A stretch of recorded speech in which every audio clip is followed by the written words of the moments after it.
दोस्तों, ये कहानी है जे कृष्णमूर्ति की। उनका जन्म तमिलनाडु के एक छोटे से नगर में निर्धन ब्राह्मण परिवार में 12 मई 1895 को हुआ था। अपने माता पिता की 8वीं संतान के रूप में उनका जन्म हुआ था, इसीलिए उनका नाम कृष्णमूर्ति रखा गया। कृष्ण भी वासुदेव की 8वीं संतान थे। इनके पिता जिदू नारायणिया ब्रिटिश प्रशासन में सरकारी कर्मचारी थे। जब कृष्णमूर्ति केवल 10 साल के ही थे, तभी इनकी माता संजीवम्मा का निधन हो गया। बचपन से ही इनमें कुछ असाधारणता थी। थियोसोफिकल सोसाइटी के सदस्य पहले ही किसी विश्वगुरु के आगमन की भविष्यवाणी कर चुके थे। श्रीमती एनी बेसेंट और थियोसोफिकल सोसाइटी के प्रमुखों को जे कृष्णमूर्ति में वह विशिष्ट लक्षण दिखाई दिए जो कि एक विश्वगुरु में होते हैं। एनी बेसेंट ने जे कृष्णमूर्ति को किशोरावस्था में ही उन्हें गोद ले लिया और उनकी परवरिश पूर्णतया धर्म और आध्यात्म से ओतप्रोत वातावरण में हुई। कृष्णमूर्ति के विचारों के जन्म को उसी तरह माना जाता है जिस तरह की एटम बम के आविष्कार के होने को।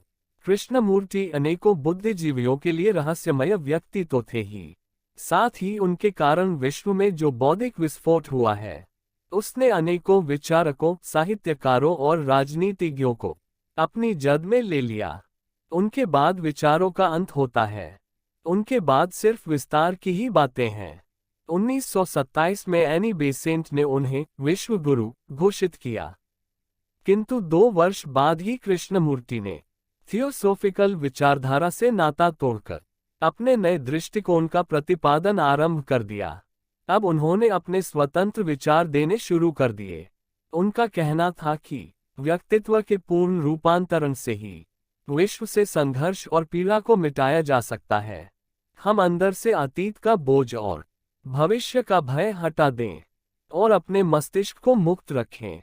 उन्होंने ऑर्डर ऑफ द स्टार को भंग करते हुए कहा कि अब से कृपा करके याद रखें कि मेरा कोई शिष्य नहीं है, क्योंकि गुरु तो सच को दबाते हैं। सच तो स्वयं तुम्हारे भीतर है। सच को ढूंढने के लिए मनुष्य को सभी बंधनों से स्वतंत्र होना आवश्यक है। उन्होंने सत्य के मित्र और प्रेमी की भूमिका निभाई, लेकिन स्वयं को कभी भी गुरु के रूप में नहीं रखा। उन्होंने जो भी कहा वह उनकी अंतर्दृष्टि का संप्रेषण था।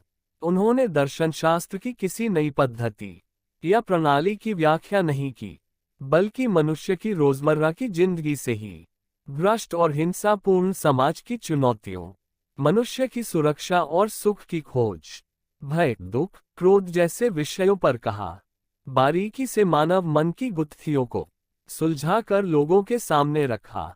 दैनिक जीवन में ध्यान के यथार्थ स्वरूप, धार्मिकता की महत्ता के बारे में बताया।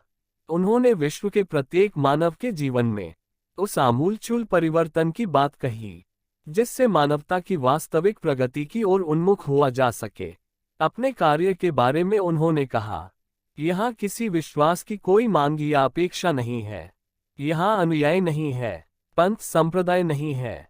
वह किसी भी दिशा में उन्मुख करने के लिए किसी तरह का फुसलाना प्रेरित करना नहीं है, और इसलिए हम एक ही तल पर, एक ही आधार पर और एक ही स्तर पर मिल पाते हैं, क्योंकि तभी हम सब एक साथ मिलकर मानव जीवन के अद्भुत घटनाक्रम का अवलोकन कर सकते हैं।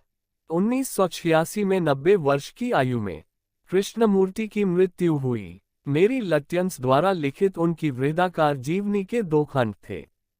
ईयर्स ऑफ अवेकनिंग 1975 तथा द ईयर्स ऑफ फुलफिलमेंट 1983 प्रकाशित हो चुके थे। तीसरा खंड द ओपन डोर 1988 में प्रकाशित हुआ। इन तीनों खंडों को मेरी लट्यंस ने the life and death of J Krishnamurti नाम से एक पुस्तक में समेटा है। कृष्णमूर्ति की शिक्षाओं को समझने के लिए उनके जीवन की, उनके मृत्यु की विशदता को जानना समझना महत्वपूर्ण है। शिक्षा का सबसे बड़ा कार्य एक ऐसे समग्र व्यक्ति का विकास है जो जीवन की समग्रता को पहचान सके। आदर्शवादी और विशेषज्ञ दोनों ही समग्र से नहीं, खंड से जुड़े हुए होते हैं। जब तक हम किसी एक ही प्रकार की कार्यप्रणाली का आग्रह नहीं छोड़ते, तब तक समग्रता का बोध संभव नहीं है। दोस्तों, उम्मीद करता हूँ आपको ये स्टोरी अच्छी लगी होगी।